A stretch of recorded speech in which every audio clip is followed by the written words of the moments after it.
الصبح بدا من طلعته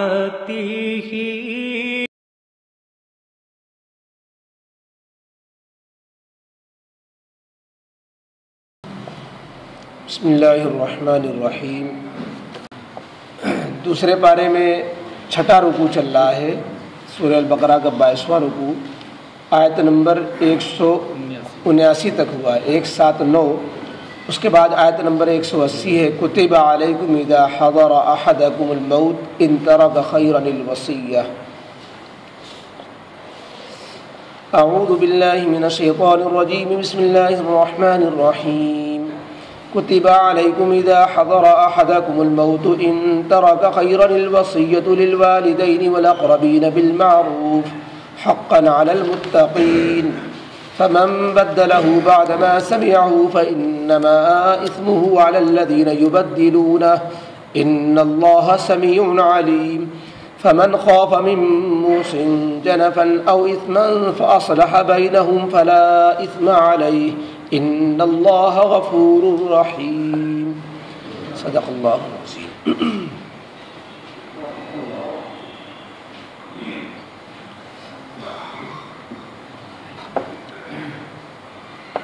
ابواب البر یعنی نیکی کے احکام اجمالی طور پر بیان کرنے کے بعد کل کی آیتوں میں پہلا حکم تھا قصاص کا، یعنی مردہ کی جان سے متعلق،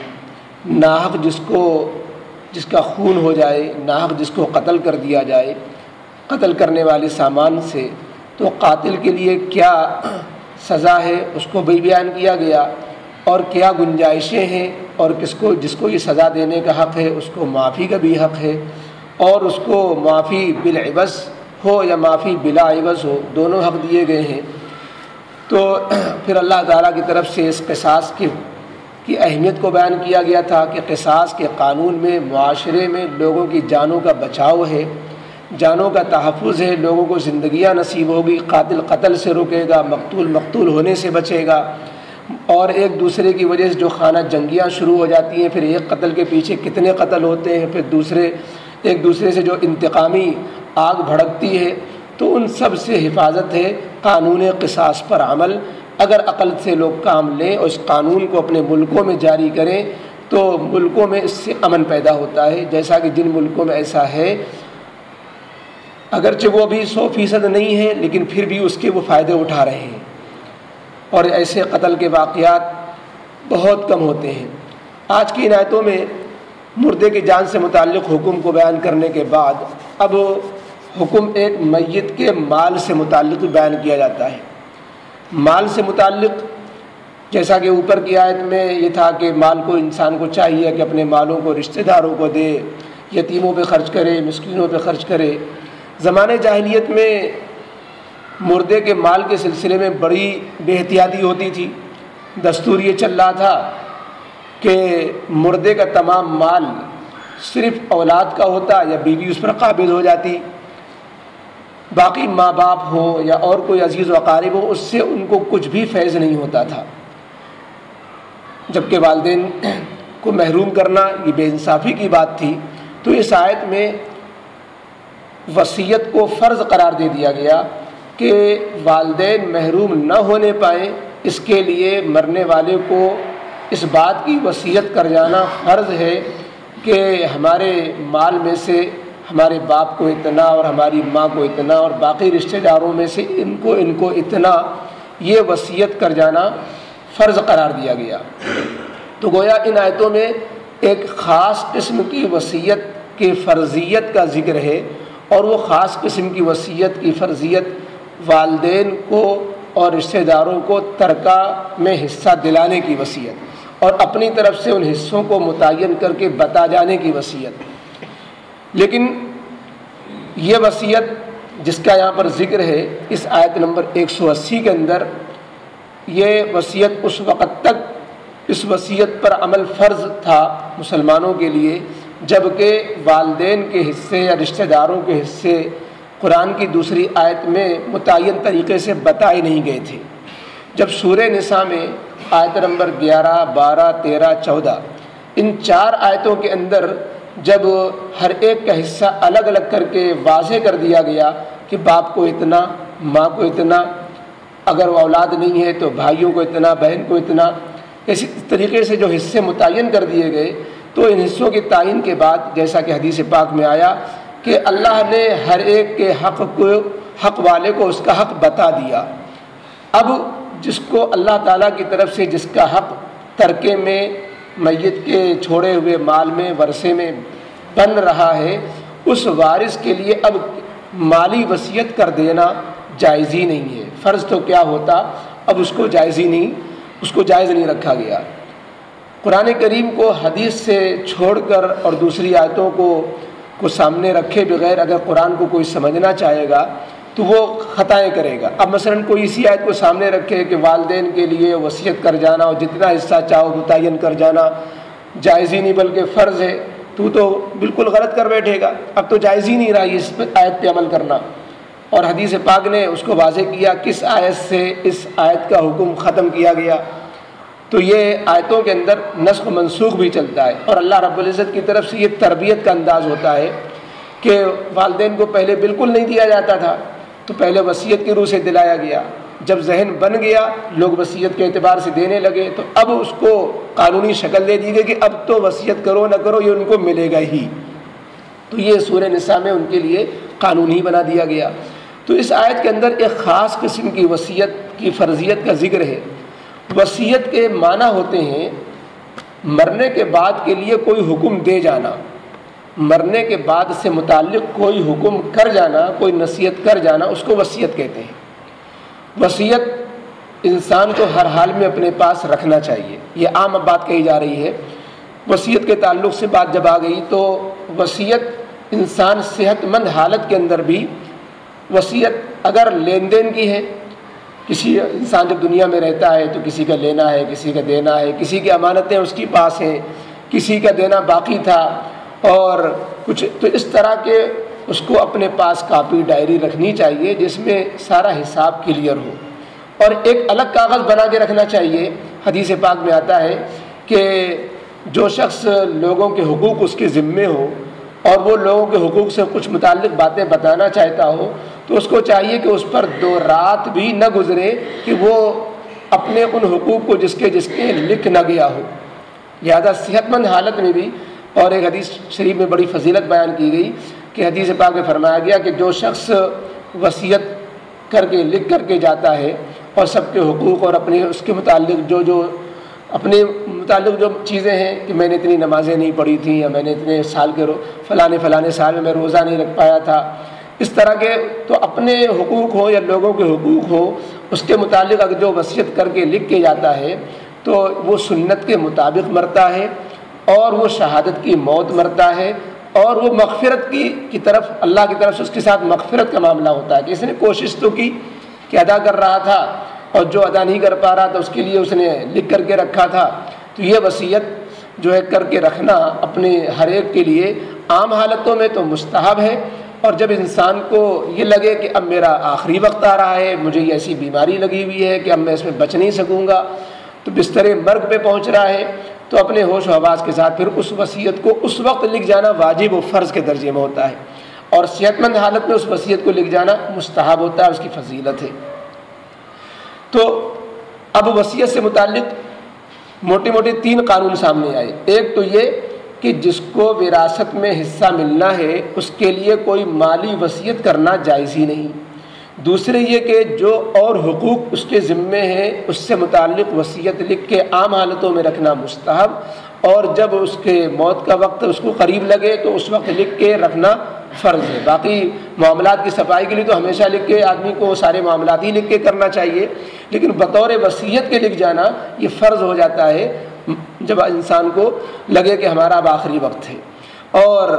تیسری چیز یہ کہ وصیت اگر مالی جن کے لیے جائز بھی ہے، مثلا جن رشتہ داروں کو میراث میں حصہ نہیں ملنا ہے، جن رشتہ داروں کو جیسے مثلا پھوپھیوں کا، مرنے والے اپنی پھوپھی کو، اپنی خالہ کو، اپنی جو ہے اور رشتہ داروں کو، پڑوس والوں کو، دور کے رشتہ داروں کو چاہتا ہے کہ فلانا بڑا غریب ہے، ہم چاہتے ہیں اس کی کچھ خدمت کر جائیں، وہ زندگی میں کرتا رہا، اب مرنے کے بعد کے لیے بھی کچھ کر کے جانا چاہتا ہے، وراثت میں اس کو حصہ ملنا نہیں ہے۔ تو جن وارثوں کا، جن رشتہ داروں کا میراث میں مرنے والے کے ترکے میں کوئی حق نہیں بنتا، ان کے لیے وصیت کر جانا جائز ہوتا ہے، بلکہ مستحب ہوتا ہے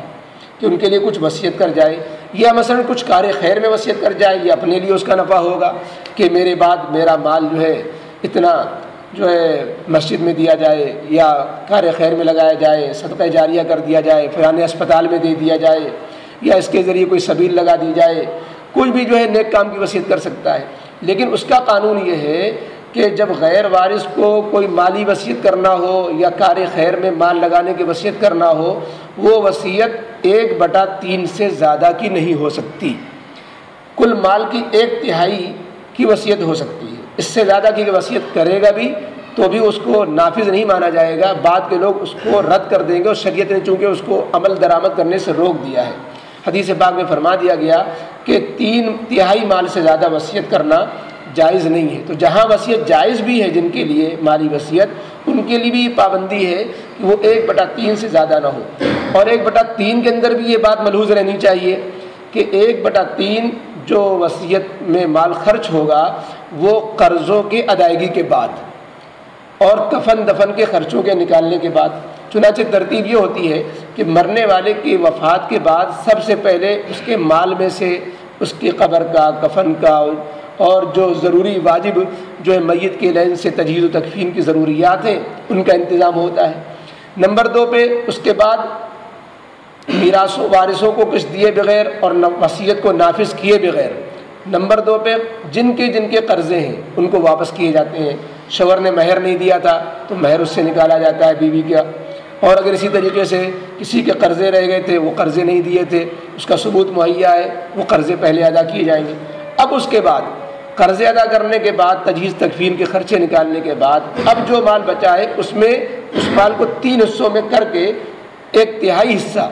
میں وصیت نافذ کی جائے گی۔ اگر 1/3 حصے سے کم کی وصیت ہے تو 1/3 حصے سے کم مال نکالا جائے گا، 1/3 حصے سے زیادہ کی ہے تو بھی 1/3 نکالا جائے گا، 1/3 سے زیادہ کی وصیت پہ عمل نہیں ہوگا۔ پھر اس کے بعد جب 1/3 مال یا اس سے کم جتنی وصیت تھی اس کو نافذ کر دیا گیا، پورا اس کو الگ کر دیا گیا، اس کے بعد پھر اب مال کو وارثوں میں تقسیم کیا جائے گا۔ وارثوں میں کس حساب سے تقسیم کیا جائے گا؟ ماں کو کتنا، باپ کو کتنا، اور اولاد کو کتنا، بیوی کو کتنا؟ تو یہ سورہ نساء کے اندر آیت میراث آ رہی ہے، اس میں تفصیل انشاءاللہ آئے گی کہ وارثوں میں سے کس کا کتنا حق ہے۔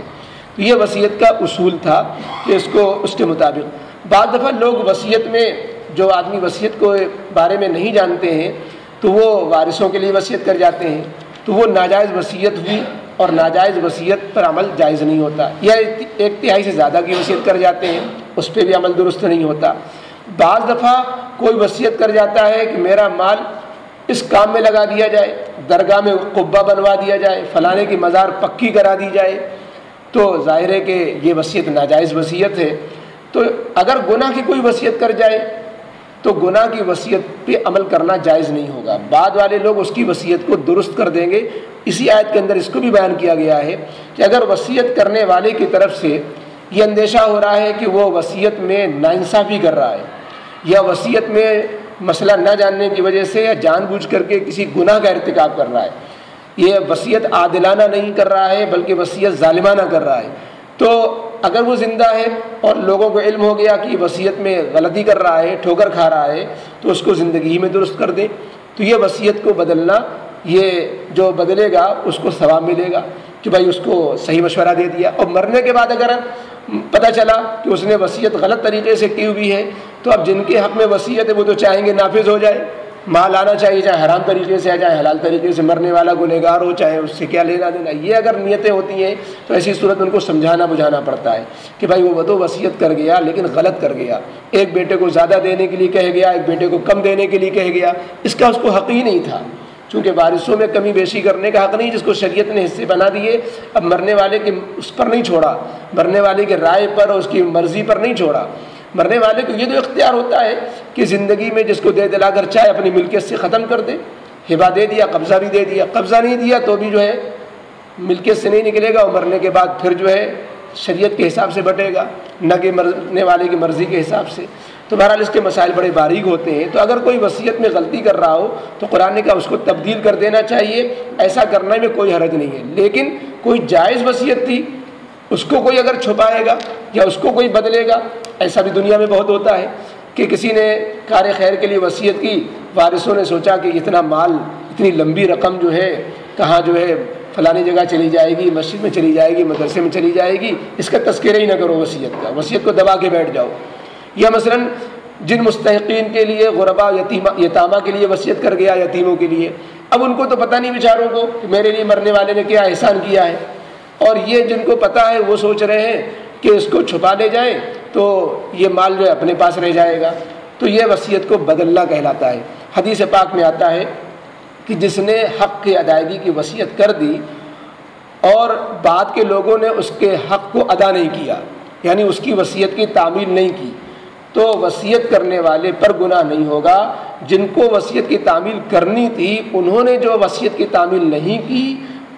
اس کا گناہ اس پر ہوگا. اس کی ایک مثال دی. مثلا ایک وصیت کرنے والے نے وصیت کی کہ میں اتنے سال کی زکوٰۃ نہیں دے پایا ہوں، میں ہر سال پچھلی اتنی کل رقم کی زکوٰۃ میں سے اتنا دے رہا ہوں، اگر میں اس تاریخ سے پہلے، اس سن سے پہلے انتقال کر جاؤں تو اسی حساب سے میری زکوٰۃ میرے مال میں سے 1/3 مال میں سے دے دی جائے. اب لوگ اس کی وصیت کو پر عمل نہیں کر رہے، اس کی زکوٰۃ نہیں ادا ہو پا رہی ہے. اب گنہگار کون ہوگا؟ اب گنہگار وصیت کرنے والا تو اب سبکدوش ہو گیا، بری ذمہ ہو گیا، کیونکہ اس نے اس کا انتظام کر دیا. لیکن جو اس وصیت پہ عمل درآمد نہیں کریں گے وہ گنہگار ہوں گے. تو اللہ نے آیت میں بیچ میں یہ بھی فرمایا کہ جو وصیت کو سن رہے ہیں، جان رہے ہیں، اس وصیت کو پھر جان بوجھ کر بدل رہے ہیں، تو اس کا گناہ مرنے والے پر نہیں، اس کا گناہ اور لوگوں پر نہیں، ان لوگوں پر ہوگا جو وصیت میں تحریف کر رہے ہیں، تبدیلی کر رہے ہیں، اور تو ان کو اس کا گناہ پڑے گا. ہاں جو تبدیلی جائز ہے وہ آگے ہی بتلا دی کہ گناہ کی وصیت کر گیا تھا اس کو بدل دیا، اور 1/3 سے زیادہ کی وصیت کر دیا اس کو بدل دیا، یا ناجائز وصیت تھی اس کو، تو